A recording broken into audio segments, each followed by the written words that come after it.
Umesh Pal murder case को करीब 1.5 महीने होने वाले हैं, मगर शूटआउट में शामिल तमाम शूटर तमाम जतन के बावजूद अब भी यूपी पुलिस की गिरफ्त से बाहर हैं।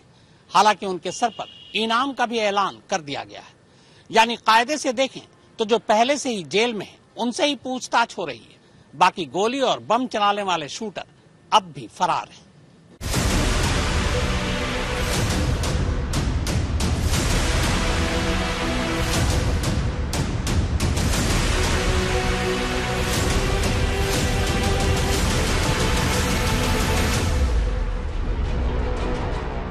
चौबीस फरवरी की ये तस्वीरें अब भी लोगों के जहन में ताजा हैं, जब प्रयागराज के धूमनगंज इलाके में उमेश पाल की बम और गोलियों से ताबड़तोड़ हमला कर जान ले ली। इस बेहद संगीन मामले में पुलिस ने जांच शुरू की और इसका मास्टरमाइंड अतीक अहमद को बताया, जबकि एक एक कर इसमें शामिल सभी शूटरों की पहचान की गई।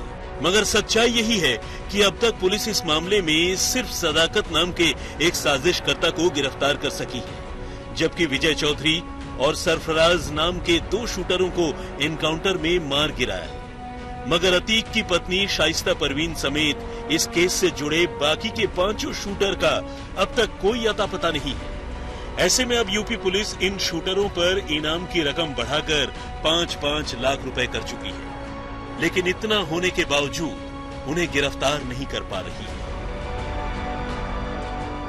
पुलिस तो अतीक की पत्नी शाइस्ता परवीन तक भी नहीं पहुंच पा रही है और उस पर इनाम की रकम लगातार बढ़ाती जा रही है। शाइस्ता की फरारी को देखते हुए उस पर इनाम बढ़ाकर 25,000 रुपए से 50,000 कर दिया गया है। इस बीच ये खबर मिली थी कि शाइस्ता नेपाल में अतीक के किसी खासम खास के ठिकाने पर छुपी हुई है, लेकिन यूपी पुलिस को वहां से भी बैरंग लौटना पड़ा। शाइस्ता पर इल्जाम है कि वो न सिर्फ उमेश पाल की मर्डर की साजिश से पूरी तरह वाकिफ थी, बल्कि उसने इस केस में फैसिलिटेटर की भूमिका निभाई।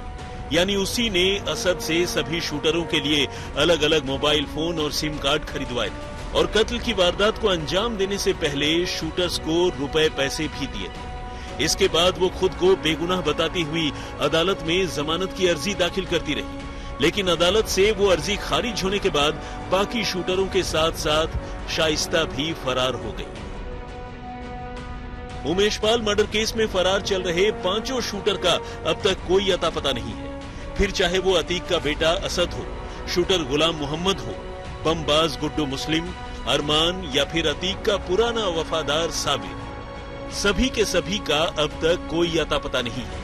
वैसे पुलिस सूत्रों की माने तो उसे कई बार शूटरों की लोकेशन भी मिली। कई बार अलग अलग जगहों पर शूटर सीसीटीवी कैमरे में भी कैद हुए, लेकिन इत्तेफाक से उनकी गिरफ्तारी नहीं हो पाई। शूटआउट के ठीक 2 दिन बाद प्रयागराज के पड़ोसी जिले कौशाम्बी में साबिर के छुपे होने की खबर मिली थी। तारीख थी 26 फरवरी, लेकिन इससे पहले कि पुलिस उस ठिकाने पर दबिश डालती, साबिर वहां से फरार हो चुका था। उधर मेरठ में भी गुड्डू मुस्लिम की तस्वीरें सीसीटीवी कैमरे में कैद हुई, लेकिन जब तक पुलिस उस तक पहुंचती वो भाग चुका था।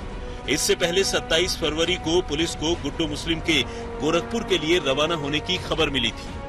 पुलिस ने खबर मिलते ही उसे बीच रास्ते से पकड़ने के लिए जाल बिछाया, लेकिन इसे पुलिस के सूचना तंत्र की नाकामी कहीं या फिर शूटरों के मददगारों की चौकसी, पुलिस आखिरकार उसे नहीं पकड़ सकी। इसी तरह 3 मार्च को शूटर अरमान के बिहार के सासाराम कोर्ट में सरेंडर करने की खबर आई, लेकिन न तो उसने सरेंडर किया और न ही वो पकड़ में आया।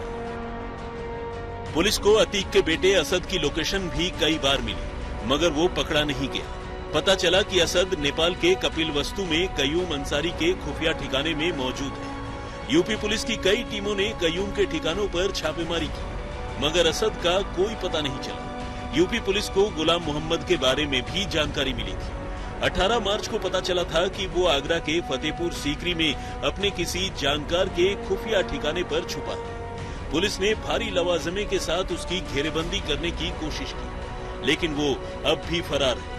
जाहिर है शूटरों का यूं लगातार पुलिस के आने से पहले ही गायब हो जाना इस बात को साबित करता है कि लुका छिपी के इस खेल में शूटर इस वक्त पुलिस पर 20 साबित हो रहे हैं। इसे पुलिस के खुफिया तंत्र की नाकामी भी कह सकते हैं और इंफॉर्मेशन लीक होने का नतीजा भी। लेकिन शूटरों की फरारी यूपी पुलिस के लिए अब बड़ी किरकिरी साबित हो रही है।